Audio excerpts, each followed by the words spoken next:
Hello everyone, welcome to the American Jedi channel. Today I kind of wanted to talk about why I chose the Polestar 2 Performance over a Model 3, Tesla Model 3 Performance. And I wanted to go over what I paid, what the Tesla Model 3 Performance is currently going for with the price cuts, and just talk about build quality. Because that's really the main reason why I chose this over a Tesla Model 3. That, and to stand out from the crowd a little bit. I was pulling out of my neighborhood the other day, and there were 3 Teslas in front of me, two Model Ys and a Model 3, and I was like, man, I'm glad I got a Polestar.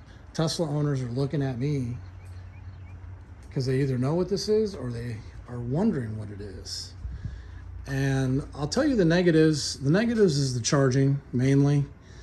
It doesn't charge as fast as a Tesla. It won't charge at, I think Teslas can charge at 300. This only charges at 150, so from 0 to 80%, it takes me about 37 minutes at a level 3 charger.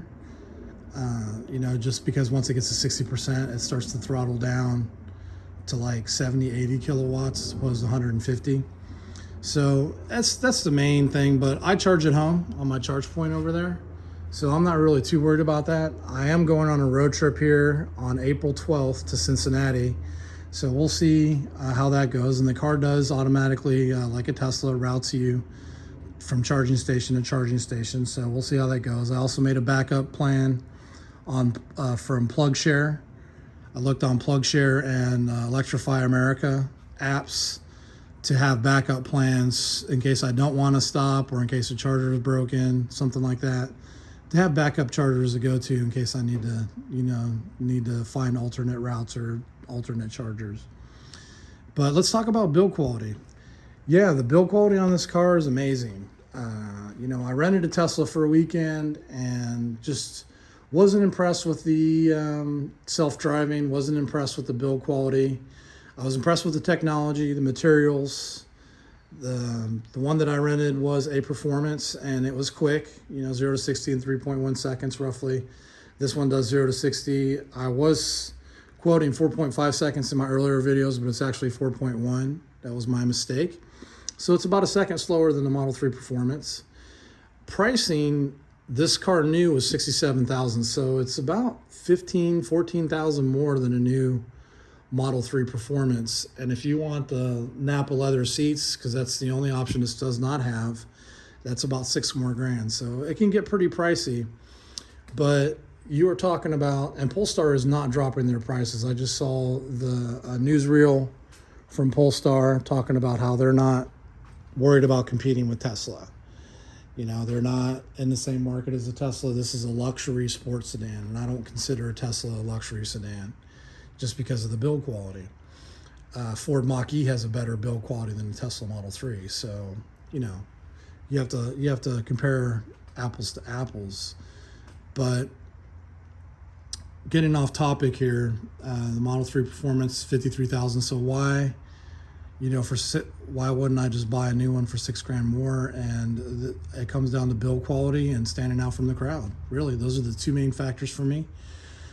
But if you're doing a lot of driving and you're trying to switch over to electric vehicle, if you do a lot of driving on a daily basis, or if you're trying to take trips across the country, Teslas are the way to go. I mean, there's really no other option right now. The charging network for non-Teslas is just not that great. I live in the Tampa area, and it's still kind of questionable. The public, they're mostly level 2 chargers, and level 2 chargers take a while.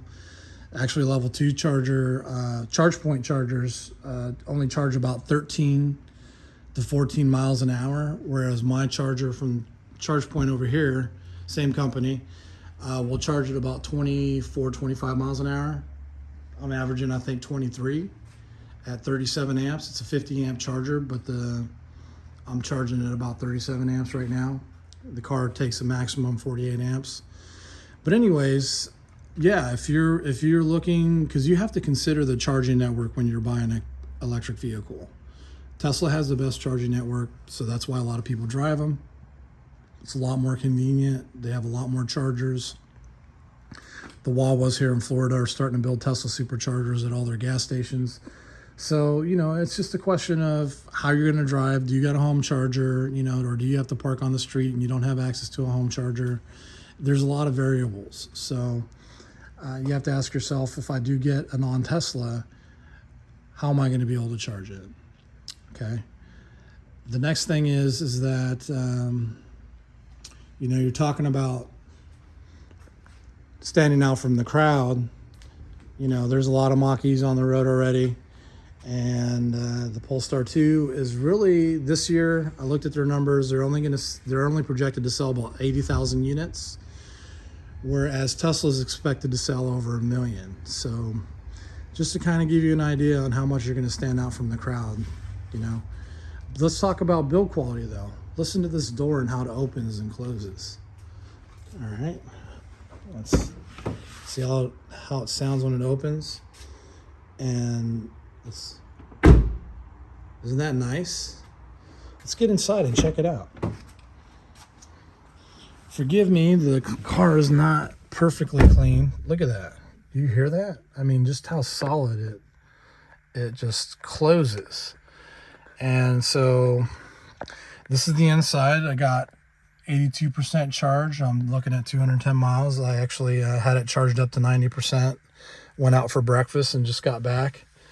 So yeah, I drove about probably 20 miles total to go to breakfast and come back. But everything is just so solid. I mean, look at that. Got the gold seat belts, got the glass roof. That is kind of, all the EVs are kind of doing that to copy Tesla. And this one, I don't know how Teslas are, but when the sun's really, really, really out, I get a little hot and I got to turn the AC on. I like to roll my windows down, but not on the highway in this car because it really kills the efficiency if you're rolling with your windows down, in any car really, on the highway. But I like to roll my windows down even in Florida, and it does get a little hot. This is tinted, they're all, but I was thinking about getting a clear UV film for this just to protect my face, because I've already got enough bumps and bruises on my face from the sun. So yeah, I love this car. And if I would have got a Tesla Model 3, I probably would have been like, See, these are vegan seats. They feel really good if you're going to track the car, which this car is totally trackable with the Olney shocks.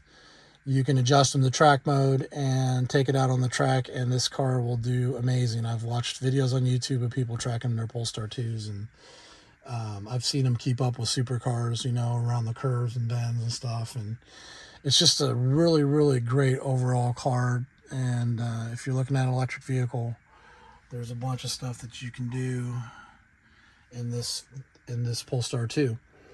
And the only thing I don't like is that they use this gloss stuff that scratches, and it's up here too, which up here is really not that big of a deal, but down here, I think I'm going to wrap that in a carbon fiber vinyl wrap or something just to get that done. What else? Yeah, I don't know. The build quality is amazing. And let's see, we're already at 8 minutes here. So let me show you what's in my everyday carry trunk. Oh, and the cup holders. I don't like the cup holder. This isn't so bad. If you have one cup, you can still rest your arm here. But you kind of have to go back to grab your cup and go like that. But if you have 2 cups, kind of becomes a pain. And then you're kind of like, well, where do I rest my arm at? This does come out so you can turn it into a cubby. But if you have passengers riding with you, they'll have no cup holder. Some people have gotten the clips for cup holders, but I ain't trying to do that because I don't want to ruin the aesthetics of the car. So let's go ahead and get out, check out what my everyday carry is. So I got a bunch of stuff in the glove box, which I'll show you.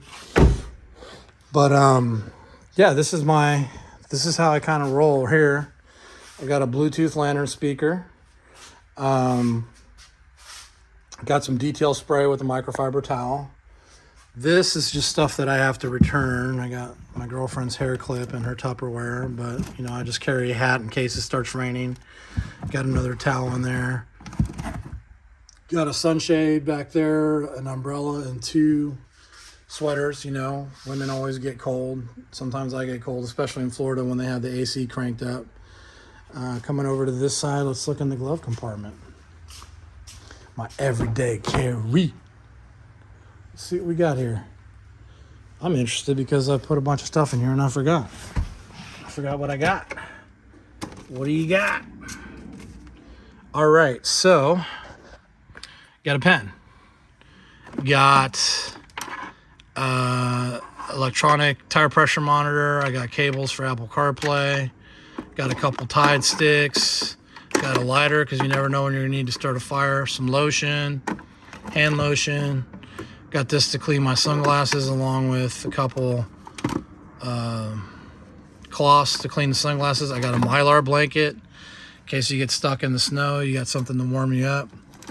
I got my reading glasses, you know, because I'm getting old. Got some air sanitizing spray. I got a crank flashlight, so I never run out of battery on that.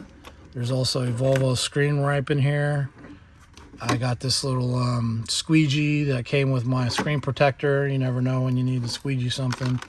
Some gum, some chapstick, some of these. Sometimes after you eat at the restaurant, you got food stuck in between your teeth. That's what I use that for. Yeah, there's a tampon in there. And then I got a Leatherman. This has multiple tools in case I need it. And then I got a Gerber knife. And that's pretty much everything I got in here. Yeah. So that's my everyday carry. And I'm trying to think about anything else I can tell you about the car. So far, I love it. I've had it for a week. No real issues. I've had like, what did I have? I had one time when I got in the car and the screen didn't turn on. So I just got out of the car, locked it, and then got back on, and it turned on. So it's really the only issue I've had so far. And yeah, that's it. Thank you for watching. And if you have any questions, feel free to leave them in the comments. I am more than happy to answer them. All right, you guys, stay safe out there and take care.